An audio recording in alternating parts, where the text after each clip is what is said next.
ఎప్పుడు చచ్చిపోతాడో అని రోజులు లెక్క పెడతా ఉన్నారో అలాంటి ఒక కుమారునికి ఈయన ఒక కిడ్నీ ఇచ్చినానికే కుమారుడు పలికే మాటలు ఏమంటా ఉంటున్నాడంటే, మీరు ఎన్ని రోజులు బతుకుంటారయ్యా, ఇక నా జీవితం ఎలా అని ఏం చేశాడంటే ఇతను రెండో పెళ్లి చేసుకున్నాడు.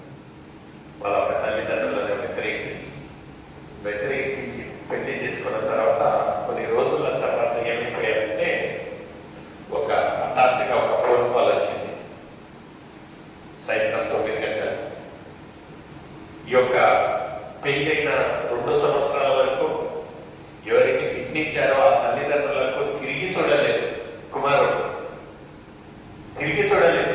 ఎలా ఉంటున్నది ఆయన ఒక ఆరోగ్యం, ఎలా ఉంటున్నది నిజంగా నాకు ఇచ్చిన తర్వాత ఆయన ఏజ్ లేదు, ఏమంటున్నది తిరిగి చూడక హఠాత్తుగా 9 గంటల సమయానికి 2 సంవత్సరాల తర్వాత ఒక ఫోన్ కాల్ వస్తుంది తల్లిదండ్రులకు. ఏమంటున్నారంటే, ఇక్కడ పలాని వ్యక్తి మణిపాల్ హాస్పిటల్లో ఉంటున్నాడు, మరణంతో పోరాడుతూ ఉంటున్నాడు, మీరు వచ్చి చూడండి. వీళ్ళు షాక్. 2 సంవత్సరాల తర్వాత అతని యోగక్షేమం కనుక్కోవాలా, బాగుండడని వార్త వచ్చే బదులు పిడుగు లాంటి వార్త ఏమంటున్నదంటే, ఇక్కడ మరణ పడకలో ఉంటున్నాడు పలాని వ్యక్తి, ఎవరో వచ్చి అడ్మిట్ చేసి వెళ్ళిపోయారు అనేసరికి మరొకసారి తల్లిదండ్రులు కూడా ఏం చేశారు,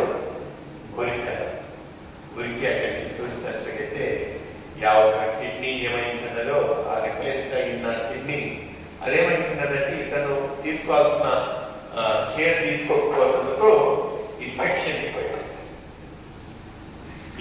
ఎక్కువైతే నిజంగా ఇలాంటి ఒక సన్నివేశంగా జరుగుతుందని నా జీవితంలో అనుకోవాలి.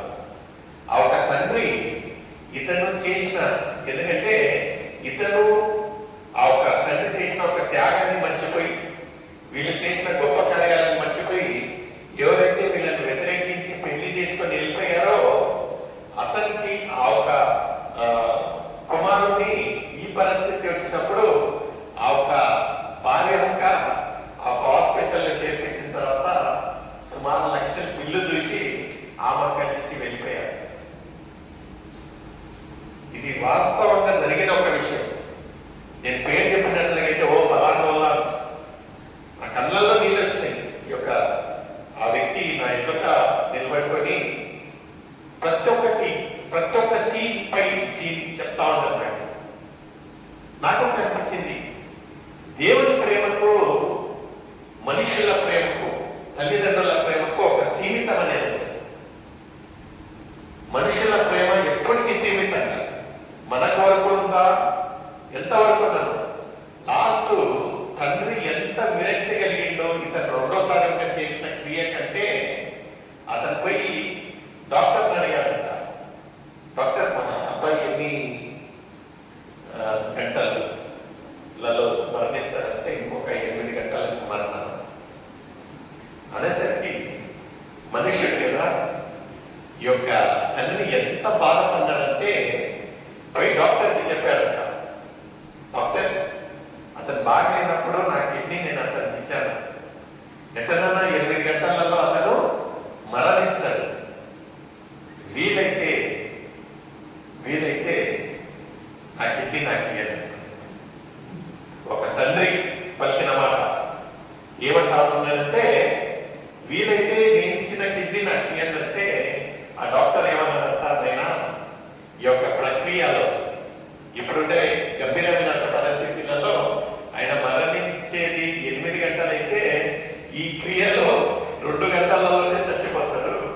సో అది సైన్స్ ఒప్పుకోదు, మేమంతా మా దీనికి వ్యతిరేకం ఉంటున్నది, అలా మేము చేయలేము అనేసరికి ఇంకా 8 గంటలు ఉన్నారు. పిల్లడు మరణించాడు.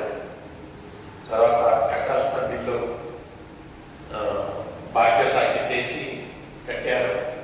ఆ ఒక భార్య కొరకై ఎవరైతే తల్లిదండ్రులను వదిలేసి వెళ్ళాడో ఆ భార్య ఉండగా చచ్చిపోయినాక ఇంతవరకు నో ఫోన్. అంటే దేవుని యొక్క ప్రేమ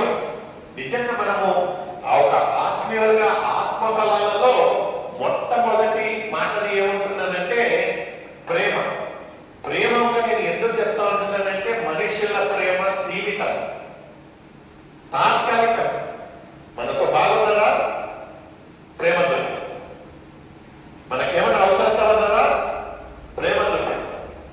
ఎవరైనా మనకు సహాయకరంగా ఉన్నారా, ప్రేమ చూపిస్తాం. అయితే కొంచెము తేడా వచ్చిందనుకోండి, ప్రేమ దోమ కదా. నిజంగా ఆ ఒక తండ్రి నోటి నుంచి వచ్చిన ఒక మాట, అయితే ఆయన బాధపడతా ఉన్నాడు. ఆ ఒక మాట మాట్లాడుతూ బాధపడతా ఉంటాడు. కళ్ళల్లో నీళ్ళు వస్తా ఉంటున్నాయి, నేను చూస్తా ఉన్నాను. చూడయ్యా కుమారి ఒక జీవితం అంటాడు. అంటే ఇక్కడ లేఖనాలు ఏమంటా ఉన్నాయంటే నీ యొక్క తల్లిదండ్రులైనను మరొచ్చునేమో కానీ నేను నిన్ను మరవను. యేసయ్య ఒక శిలువలో రక్తము, ఆఖరి బొట్టు రక్తం వరకు కాల్చాడు. ఈ రోజు నీ కొరకే, నీ యొక్క అతిక్రమాల కొరకే, నీ యొక్క ఆయాసకరమైన క్రియల కొరకే నేను రక్తం కాల్చుతున్నాను. నా రక్తం నాకి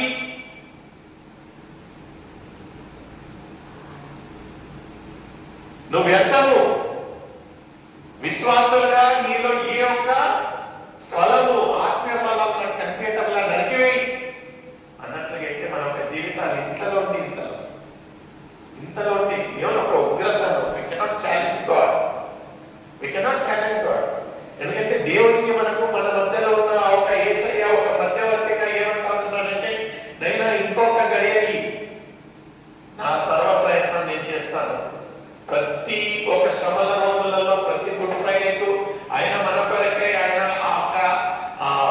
వేలాడిన ఒక సిల్వలో వేలాడిన దృశ్యాన్ని మనం చూస్తాం, ధ్యానిస్తాం, అన్ని చేస్తాం. కానీ మనలో ఒక కదిలింపు అనేది లేదు.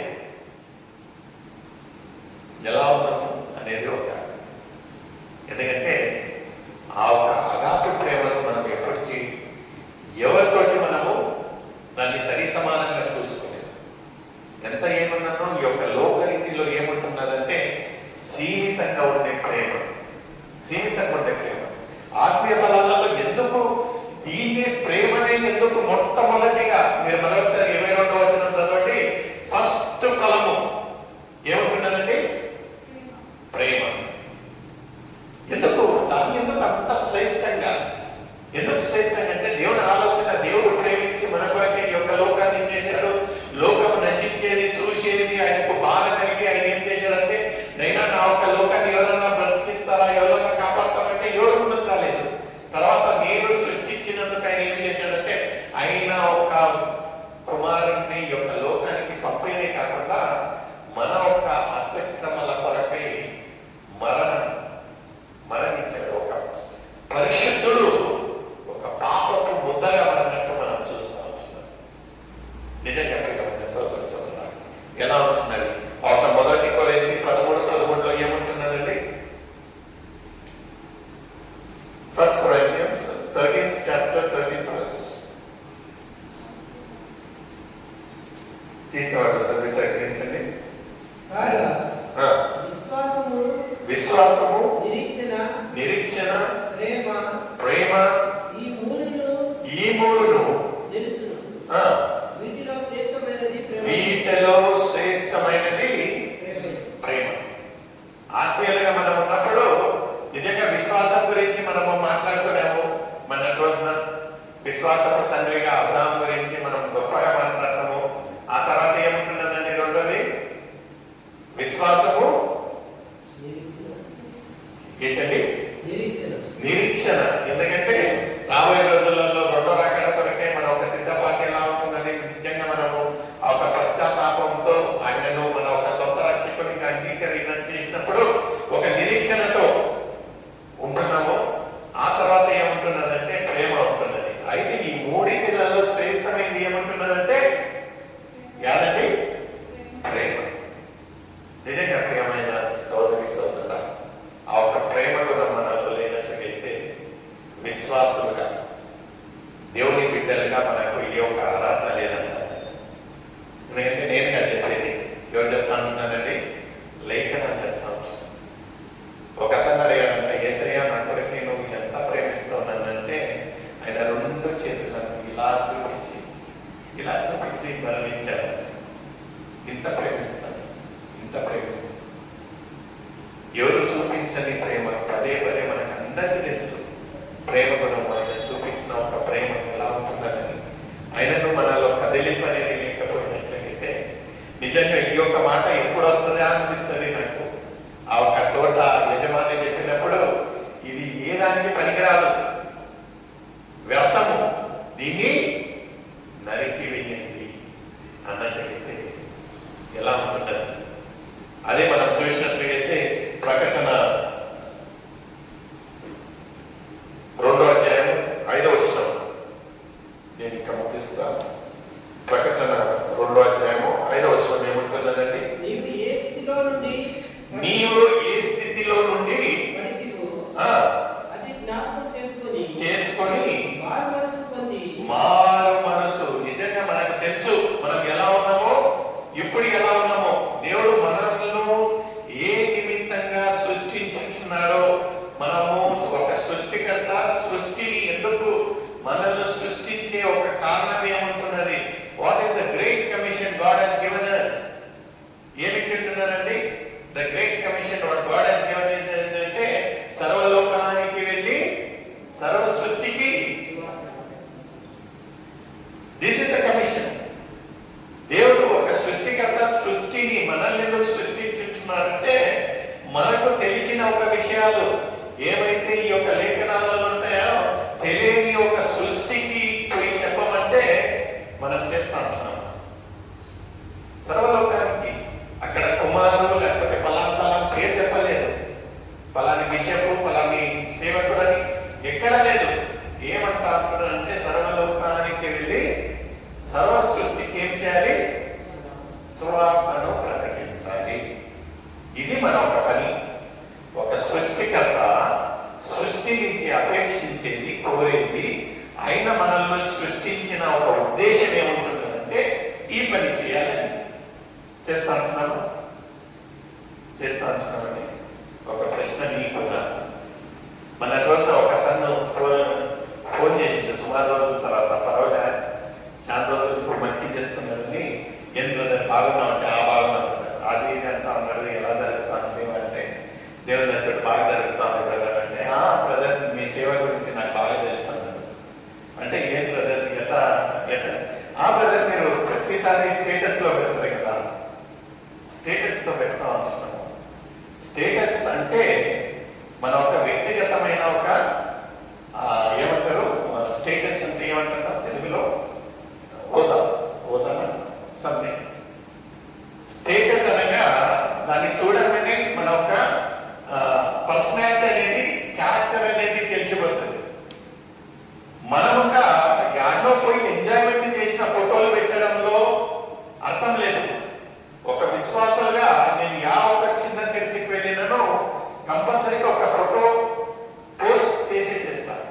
మీరు ఎవరైనా ఫాలో అవుతా ఉన్నారో లేదో తెలియదు కానీ నా ఒక స్టేటస్ ను వారంలో ఎక్కడికి వెళ్ళినను, చిన్న ఒక సంఘం కానివ్వండి, చిన్న కోడిక కానివ్వండి, ఒక ఫ్యామిలీ, ఒక కాటేజ్ మీటింగ్ ఉన్నను నేను కంపల్సరీగా ఫోటోను పోస్ట్ చేస్తాను. ఏంటంటే I'm doing what God has given me. దేవుడు నాకు ఇచ్చిన ఒక భారాన్ని దేవుడు మనకు కొరకు ఏమంటా అంటే సర్వలోకానికి వెళ్ళి సర్వ సృష్టికి సువార్త. మనం చేసేది అదే. అతను చెప్పాడు, నాకు అప్పుడు అనిపించింది నిజంగా స్టేటస్ పెట్టినందుకు సార్థకమైంది. మనకే మనం చెప్పకన్నా ముందు వాళ్ళకే వాళ్ళే బ్రదర్ నాకు తెలుసు, పోయిన వారం మీరు చర్చికి వెళ్ళారు, పోయిన వారం ఊరికి వెళ్ళారు కదా, మొన్న ఈయన చెప్పారు కదా. So doing the homework. దేవుడు ఇచ్చిన ఒక హోంవర్క్ ఏముంటున్నదో మనం నిశ్చయం చేస్తా ఉంటున్నాం. అది తర్వాత విషయం, మనం ఎలా ఉంటున్నాం అనేది. అయితే ఒక సృష్టికర్త సృష్టి నుంచి మనల్ని కోరేది ఏమంటున్నదంటే సర్వలోకానికి వెళ్ళి మనము చెప్పము. అట్లీస్ట్ మన కొరకే ఇలాంటి ఒక సంఘం ఉన్నప్పుడు మనకి ఎన్ని మంది ఉంటారండి, మనము మన ఒక ప్రేయర్స్ ఇంకా పిలుచుకొని రావచ్చు, చెప్పచ్చు. ఇక్కడికి రావాలని కాదు నేను చెప్పేది. These are the small things. What నశించే ఆత్మలను పిలుచుకొని వచ్చినప్పుడు నిజంగా ఈ ఒక్క నశించే ఆత్మ రక్షణ పొందినట్లయితే అక్కడ పండగ జరుగుతుందంట. ఎక్కడండి? పరలోకంలో పండగ జరుగుతుందంట. అంటే దూతలకు పండగ చేసుకునే ఒక అవకాశాన్ని ఎవరు కల్పిస్తూ ఉంటున్నారు? మనం. ఒక్క నశించే ఆత్మను మనం దేవుని వైపు తిప్పినట్లయితే ఎలా ఉంటున్నారు? ఒకసారి వ్యవస్థ టేస్ట్, ఆ టేస్ట్ అనేది చూడాలి. ఎందుకు పదే ప్రతి వారం ప్రేయర్ సెల్కి రాని మెసేజ్ పంపుతాము, రాలేదని ఫోన్ చేస్తాము, ఇంత ఎందుకంటే మనకు టేస్ట్ తెలుసు. నిజంగా ఈరోజు మనకు మార్పులు వేస్తాడు దేవుడు. మనకంటే ముందుగానే వచ్చి ఇక్కడ వేచి ఉంటున్నాడు. నిజంగా ఇచ్చిన ఒక భారానికి ఇతను చేస్తా ఉంటున్నారా లేదా? ఏంటంటే మనము స్వయంగా ఏం చేస్తా ఉంటున్నారంటే దేవుని యొక్క ఆశీర్వాదాలను పొందుతా ఉంటున్నాం. ఇదేమంటున్నారంటే రక్షణ ఆశీర్వాదాలు అనేది వ్యక్తిగతం అంటే ఇట్స్ ఇండివిజువల్ అంటే మీకు ఆకలి అయితే మీరే తినాలి. మనకు ఆకలి అయితే మీరు ఎదురుకుంటే వాళ్ళని తినమంటే వాళ్ళు తింటారు చక్కగా. అయితే ఆకలి ఎవరుకుంటారు, ఇంకా మనకు ఉంటుంది. రక్షణ అనేది వ్యక్తిగతము. మనము ఇంట్లో మనం నలుగురం ఉంటున్నామంటే ఒకే ఒక్క అతను ప్రేయర్కి వచ్చాడంటే దాని అర్థం ఏంటంటే అతనికి మాత్రమే ఆశీర్వాదం, అతనికి మాత్రమే రక్షణ. లేదా ఇంటి తరఫున నేను వచ్చినానంటే అది రేషన్ కాదండి, అది రక్షణ. రేషన్లో ఒక కార్డు చూపించి అందరినీ మనమే తీసుకొని పోవచ్చు. అయితే ఇదేంటంటే ఇట్స్ ఇండివిజువల్ సాల్వేషన్ అంటారు. అంటే వ్యక్తిగతమైన రక్షణ. మీరు వచ్చినట్లయితే మీకే ఆశీర్వాదం.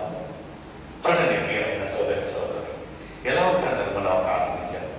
ఆఖరిగా చెప్పేది ఏమంటున్నారంటే నిజంగా ఈ యొక్క ప్రకటన 2వ అధ్యాయము 5వ వచనం ఏమంటున్నదండి? నీవు ఏ స్థితిలో నుండి పడితివో అది జ్ఞాపకం చేసుకొని మారు మనసు పొంది ఆ మొదటి క్రియలను చేయుము.